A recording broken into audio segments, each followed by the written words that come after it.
নমস্কার, আমি তসমিনা। নমস্কার, তসমিনার সঙ্গে আমি মধুবন্তী। শুরু করছি বিয়ন্ড পলিটিক্স। আজ তো পুরো হই হই রই রই কাণ্ড। নিশ্চয়ই তোদের পাড়ায় কোনো গন্ডগোল হয়েছে। এই তুমি কি করে বুঝলে? না বোঝার কি আছে, তুই তো শুধু খবর রাখিস নিজের পাড়ার, আর বাকি যা হয়েছে সেসব খবর তো। এছাড়া বাকি যা খবর তা তো তোমার থেকেই শুনেনি, ব্যাস মিটে গেল। বুঝেছি, এবার হই হই কাণ্ডটা বল দেখি। এই আমাদের পাড়া থেকে একদল লোক কুম্ভ মেলায় গিয়েছিল, সেখান থেকে জল এনে চরণামৃতের মতো সবাইকে দিচ্ছিল। বলিস কি রে? আর সবাই সেটা খাচ্ছিল? হ্যাঁ, খাচ্ছিল তো। তখন আমাদের পাড়ার ডাক্তারবাবু আপত্তি করেন, বলেন যে এই জল খেলে নানা রকম অসুখ হতে পারে। বাকিরা ডাক্তারবাবুকে শুধু মারতে বাকি রেখেছে। আরে এ তো পুরো গণশত্রু, সত্যজিৎ রায়ের সিনেমা। সেই যেখানে মন্দিরের চরণামৃতের জল দূষিত, তাতে রোগ জীবাণু আছে বলার জন্য একজন ডাক্তারকে সবাই বয়কট করেছিল। হ্যাঁ গো, আমাদের পাড়ার ব্যাপারটাও একই রকম। কিন্তু আসল গণশত্রু কারা জানিস? কারা বলো তো? নরেন্দ্র দামোদর দাস মোদী আর যোগী আদিত্যনাথ। মোদী আর যোগী?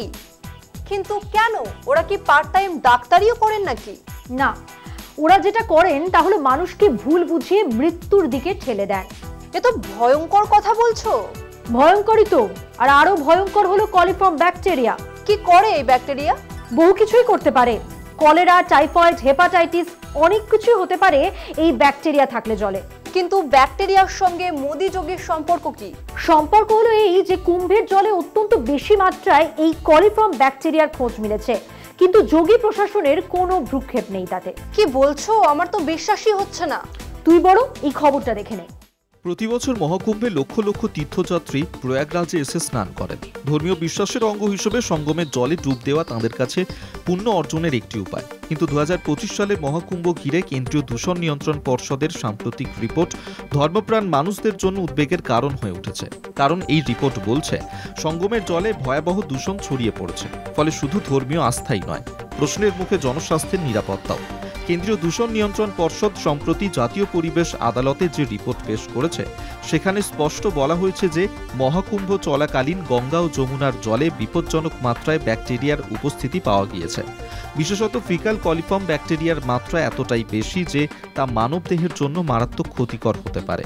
পরীক্ষার ফলাফল অনুযায়ী 4 ফেব্রুয়ারির রিপোর্টে দেখা গিয়েছে গঙ্গার জলে প্রতি 100 মিলিলিটারে ফিকাল কলিফর্ম ব্যাকটেরিয়ার উপস্থিতি 11,000 MPN। সঙ্গম স্থলের ঠিক আগে শাস্ত্রী ব্রিজ এলাকায় এই পরিমাণ 7,900 MPN এবং যমুনায় 4,900 MPN। অথচ স্বাভাবিক মাত্রায় 2,500 MPN এর বেশি হলে সেই জল স্নানের অনুপযুক্ত বলে ধরা হয়। বিশেষজ্ঞদের মতে এত বেশি মাত্রায় ফিকাল কলিফর্ম ব্যাকটেরিয়ার উপস্থিতি মানে এই জলে সরাসরি মানুষের মলের জীবাণু রয়েছে। এতে কলেরা, টাইফয়েড, হেপাটাইটিস এ এবং ডায়রিয়ার মতন রোগ ছড়িয়ে পড়ার আশঙ্কা প্রবল। মহাকুম্ভে লাখ লাখ মানুষ একসঙ্গে গঙ্গা যমুনায় স্নান করেন, ফলে জলবাহিত রোগ দ্রুত ছড়িয়ে পড়তে পারে। এছাড়া দূষিত জল ব্যবহার করলে চর্মরোগ, চোখের সমস্যা এবং পেটের অসুখও হতে পারে। পরিবেশবিদদের মতে গঙ্গা ও যমুনার জল এইভাবে দূষিত হওয়ার মূল কারণ মানব বর্জ্য, শিল্প বর্জ্য এবং অপরিকল্পিত নিকাশি ব্যবস্থা। দূষিত জল মাছ ও অন্যান্য জলজ প্রাণীদের জীবনচক্রে ভয়াবহ প্রভাব ফেলে, যা সমগ্র বাস্তুতন্ত্রের ভারসাম্য নষ্ট করতে পারে। জাতীয় পরিবেশ আদালত ইতিমধ্যেই উত্তরপ্রদেশ সরকারের দূষণ নিয়ন্ত্রণ পর্ষদকে তলব করেছে। প্রশাসনের তরফে দূষণ কমানোর জন্য কি কি পদক্ষেপ নেওয়া হচ্ছে তার বিস্তারিত রিপোর্ট চাওয়া হয়েছে। যদিও এখনো পর্যন্ত তীর্থযাত্রীদের সুরক্ষার জন্য কোনো বিশেষ সতর্কতা জারি করা হয়নি, তবে পরিবেশবিদদের মতে পরিস্থিতি মোকাবিলায় দ্রুত ব্যবস্থা না নিলে মহাকুম্ভের সময় মারাত্মক স্বাস্থ্য সংকট দেখা দিতে পারে। মহাকুম্ভ শুধুমাত্র একটি ধর্মীয় উৎসব নয়, এটি ভারতীয় সংস্কৃতির অন্যতম বৃহৎ সমাবেশ। কিন্তু পরিবেশ দূষণের কারণেই ধর্মীয় অনুষ্ঠানে যোগ দেয়া মানুষের জীবনই এখন ঝুঁকির মুখে।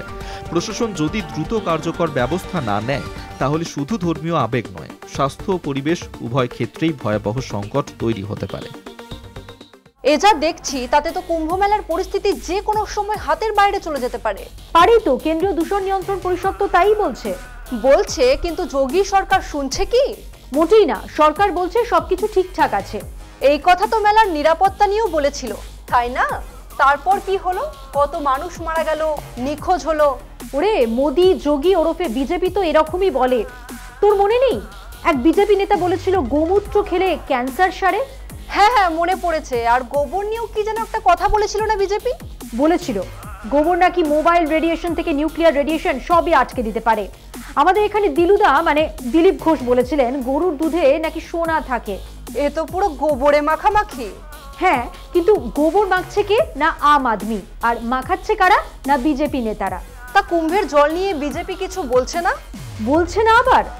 দূষণ পরিষদকে উড়িয়ে দিয়ে যোগী আদিত্যনাথ বলেছেন কুম্ভের ত্রিবেণী সঙ্গমের জল নাকি চোখ বুজে খাওয়া যায়। যোগীর এই মন্তব্য নিয়ে কেউ মুখ খোলেনি? খুলেছে তো বটেই। এরকম মন্তব্য নিয়ে কথা উঠবে না তাই কি হয়? নিজের চোখেই দেখে নে। উত্তরপ্রদেশের মুখ্যমন্ত্রী যোগী আদিত্যনাথ মহাকুম্ভের সময় সঙ্গমের জলের বিশুদ্ধতা নিয়ে আশ্বাস দিলেও কেন্দ্রীয় দূষণ নিয়ন্ত্রণ পর্ষদের প্রতিবেদনগুলি ভিন্ন চিত্র তুলে ধরছে। সিপিসিবির তথ্য অনুযায়ী সঙ্গমের জলে মল কলিফর্ম ব্যাকটেরিয়ার মাত্রা স্বাভাবিকের চেয়ে অনেক বেশি, যা জনস্বাস্থ্যের জন্য গুরুতর হুমকি সৃষ্টি করছে। যোগী আদিত্যনাথ রাজ্য বিধানসভায় দাবি করেছেন যে সঙ্গমের জল শুধুমাত্র স্নানের জন্য নয়, পান করার জন্য উপযুক্ত। তিনি উল্লেখ করেছেন যে আশেপাশের সমস্ত নর্দমা সিল করে দেওয়া হয়েছে এবং পরিশোধিত জলই নদীতে প্রবাহিত হচ্ছে। তবে সিপিসিবির প্রতিবেদন অনুযায়ী গঙ্গা ও যমুনার বিভিন্ন স্থানে মল কলিফর্মের মাত্রা অনুমোদিত সীমার চেয়ে অনেক বেশি, যা পয় প্রণালী থেকে নির্গত মলমূত্রের দূষণের স্পষ্ট প্রমাণ। বিশেষজ্ঞদের মতে এত উচ্চমাত্রার মল কলিফর্ম ব্যাকটেরিয়ার উপস্থিতি টাইফয়েড, গ্যাস্ট্রোএন্টেরাইটিস, আমাশয় এবং কলেরার মতো জলবাহিত রোগের ঝুঁকি বাড়ায়। বিশ্ব স্বাস্থ্য সংস্থার তথ্য অনুযায়ী দূষিত জল ব্যবহারের ফলে হেপাটাইটিস, জিয়ার্ডিয়াসিস এবং স্কিটোসোমিয়াসিসের মতো রোগও হতে পারে। এমন পরিস্থিতিতে যোগী আদিত্যনাথের দাবি এবং বৈজ্ঞানিক প্রতিবেদনের মধ্যে এই দ্বন্দ্ব জনস্বাস্থ্যের বিষয়ে গুরুতর উদ্বেগের সৃষ্টি করেছে। বিশেষ করে যখন লক্ষ লক্ষ ভক্ত মহাকুম্ভে অংশগ্রহণ করছেন, তখন এই ধরনের বিভ্রান্তিকর তথ্য প্রদান জনগণের স্বাস্থ্যের জন্য বিপজ্জনক হতে পারে। এটি প্রথমবার নয় যে বিজেপি নেতারা বৈজ্ঞানিক তথ্যকে উপেক্ষা করে নিজেদের দাবি প্রতিষ্ঠা করেছেন। এর আগে বিভিন্ন বিজেপি নেতা গোমূত্র এবং গোবরের উপকারিতা নিয়ে বিচিত্র ও বৈজ্ঞানিক ভিত্তিহীন দাবি করেছেন।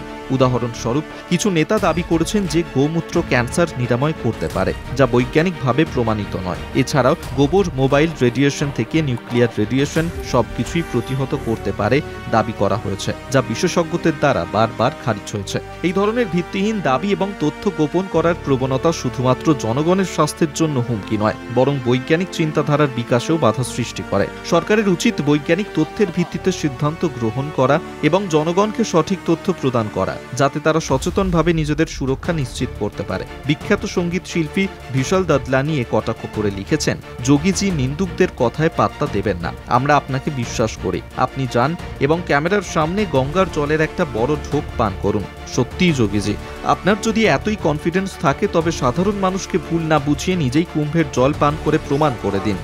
কলকাতা টিভি। সত্যি কি অবস্থা দেশের, ভাবাই যায় না। এখানে চিন্তা ভাবনার কোনো প্রশ্নই নেই। এখানে একটাই কথা, ভোট ভোট আর ভোট। এর জন্য এত মানুষকে মৃত্যুর মুখে ঠেলে দিচ্ছে যোগী সরকার। কি পাবে এই ভোট থেকে? ভোট থেকে কি পাওয়া যায় জানিস না? নোট, নোট আর নোট। মোদি যোগীরা তো নোট চাই কেন? শুনেছি মোদির প্রিয় খাবার নাকি ডাল চালের খিচুড়ি। তা খিচুড়ি রাঁধতে তো আর হিরে পান্না লাগে না। তুই একেবারেই রাজনীতি বুঝিস না। মোদি যোগীকে সবাই এসে সেলাম ঠুকবে, গোটা দেশ ওদের সামনে মাথা ঝুঁকাবে, আর তার জন্য সাধারণ মানুষ বানের জলে ভাসবে। এই হচ্ছে রাজনীতি। থাক, এসব বুঝে আর দরকার নেই, বরং চলো আজকে শেষ করি। তাই বিয়ন্ড পলিটিক্স আজ এই পর্যন্তই। আর আপনারা দেখতে থাকুন কলকাতা টিভি, রাত দিন 7 দিন।